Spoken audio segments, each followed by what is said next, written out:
Hey, it's Lightning 5000 here, and today I am doing a special Pokemon series, technically. Something I've never really done before on YouTube, really. As you know, even from my name, it's Lightning 5000, but if you can see my picture, it's Zekrom, so big Pokemon fan here. And I'm doing a Pokedex series, so let's get started. I got a tripod finally for that, and I'm guessing you've already heard about the new Mew form. Probably a Mew 3, hopefully. I hope it is. I hope it's not another form of Mew 2. And maybe it's a Mew evolution. Maybe we'll get one of those. But nobody ever knows. Alright, so let's start off this from number 1. Bulbasaur. For some time after its birth... Alright, we're not going to have music the whole video. I think that's kind of just not a good thing to have. Except for the beginning. Alright, for some time after its birth, it grows by gaining nourishment from the seed on its back. When the bud on its back starts swelling, a sweet aroma wafts to indicate the flower's coming bloom. That was Ivysaur for the second one. Now Venusaur. After a rainy day, the flower on its back smells stronger. The scent attracts other Pokemon. So, pretty much he's a plant.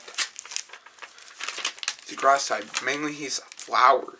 Just a flower, really? Why? Pokemon. For the first gen, I get it. But still, why make it a flower, actually? Alright, so...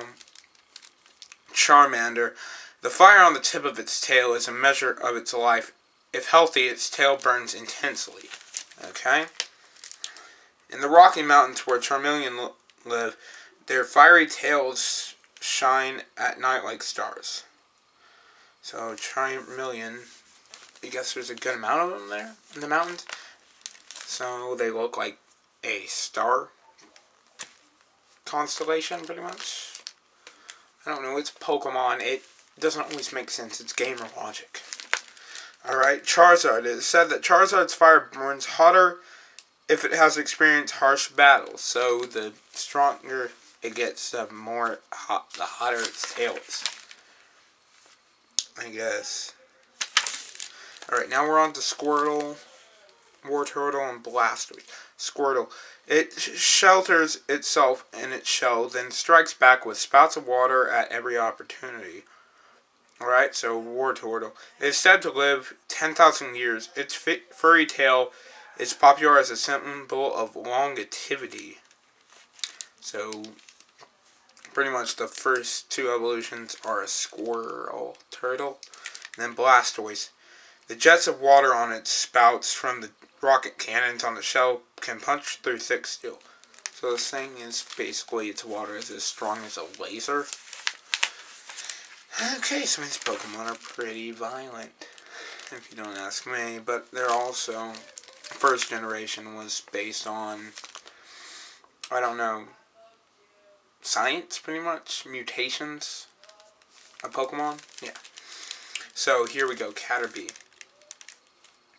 It releases a stench from its red antenna to repel enemies. It grows by molting repeatedly, so, yeah. Metapod. A steel-hard shell protects its tender body. It quietly endures hardships while awaiting evolution. Butterfree. It loves the honey of flowers and can locate flower patches that have even tiny amounts of pollen. So, yeah. Cool. Alright. Weedle. It eats its weight in leaves every day. It fends off attackers with the needle on its head. Kakuna. While awaiting evolution, it hides from predators under leaves and in nooks of branches. I guess it's better suited for the environment of trees and stuff because it's a kind of a brown color. Alright, Beedrill. Its best attack involves flying around at high speed, striking with poison needles and flying off. So, poison sting, pretty much. You're going to use poison sting on every Pokemon. Well, that's what you use, poison sting. Why? Nothing else. Alright, on to Pidgey. Pidgey. It is docile and prefers to avoid conflict. If disturbed, however, it can ferociously strike back.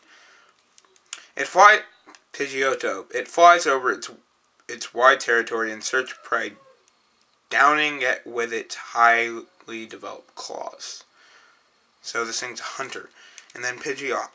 By flapping its wings with all its might, Pidgeot can make a gust of wind capable of bending tall trees.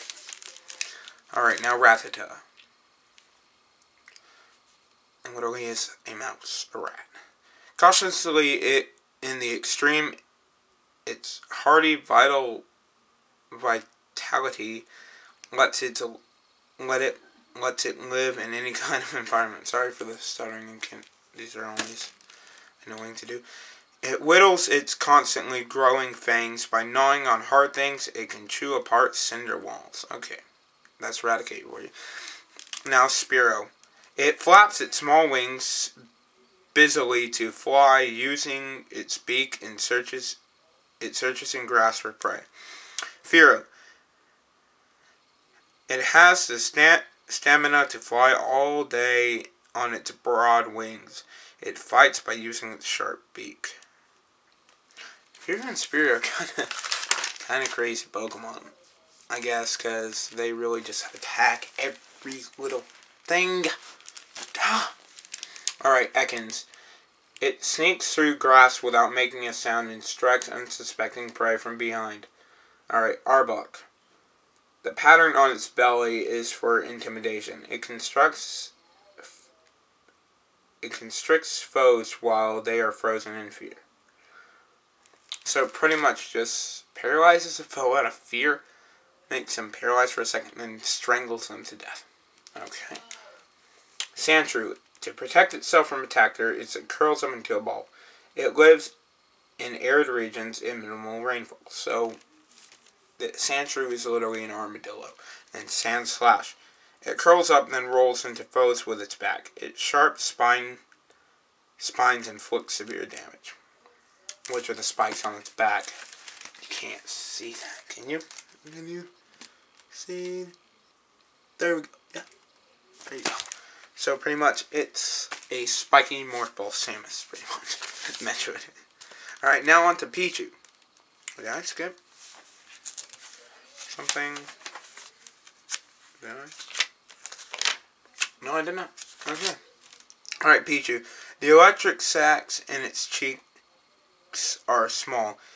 If even a little electricity leaks, it becomes shocked. So, it shocks itself from its electricity leaking from the... Okay. Pikachu. It occasionally uses an electric shock to recharge a fellow Pikachu that is in a weakened state. So, that's pretty cool. Like the Pokemon episode of Pikachu being healed by the Pikachu power. Pikachu power. In the first episode, I think it was. First or second. I think it was one of the... It was in the first season, at least. I don't remember. I haven't watched first season since like 2008. I was trying to rewatch it, didn't rewatch it.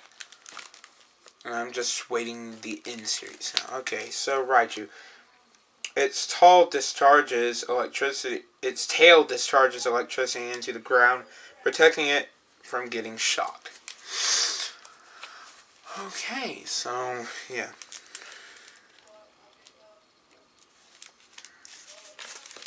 It literally just protects us. Okay, I don't know. Nidoran. While it does not prefer to fight, even one drop of poison it secretes from barbs can be fatal. Alright, so Nidorina. When it senses danger, it raises all the barbs on its body. These barbs grow slower than Nidorino's. Alright, Nidoqueen. Its entire body is armored with hard scales. It will protect the young in its burrow with its life. Okay, Nidoran. It scans its surroundings by raising its ears out of the grass. Its toxic horn is for protection. Alright, Nidorino. It has a violent disposition and stabs with foes with its horn, which oozes poison upon impact. Alright. Nidoking. One swing of its mighty tail can snap a telephone pole as if it were a matchstick.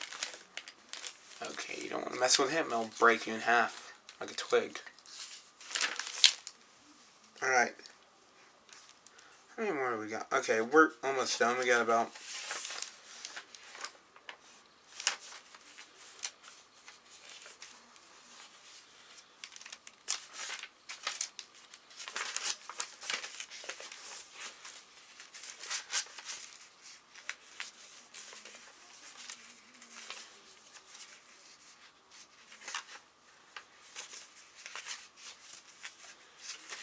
Yeah, we're not that far, guys. I don't even see them in this one. Dang it. Oh well. Alright, Cleffa. It is often seen when shooting stars fill the night skies. It's said to arrive riding on a shooting star. Clefairy. It is said that happiness will come to those who see a gathering of Clefairy dancing under a full moon. Clefable. It is very wary and rarely shows itself to people. Its ears can hear a pin drop over half a mile away. So, super hearing. Alright, Vulpix. It controls balls of fire as it grows. Its 6 tails split from their tips to make more tails. 9 tails. Its 9 tails are said to be imbued with a mystic power. It can live for 1,000 years. Alright. Paris. Mushrooms named Tochukaso grow on its back. Tochukaso. Alright. They grow along with the host Paris. Alright. Parasect. A mushroom grown larger than the host's body controls Parasect. It scatters poisonous spores. So using the move Spore. I think. Is that it for this episode?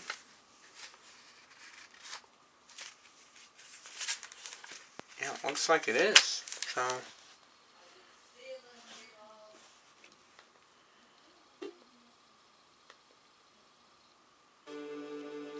Well, that's the end.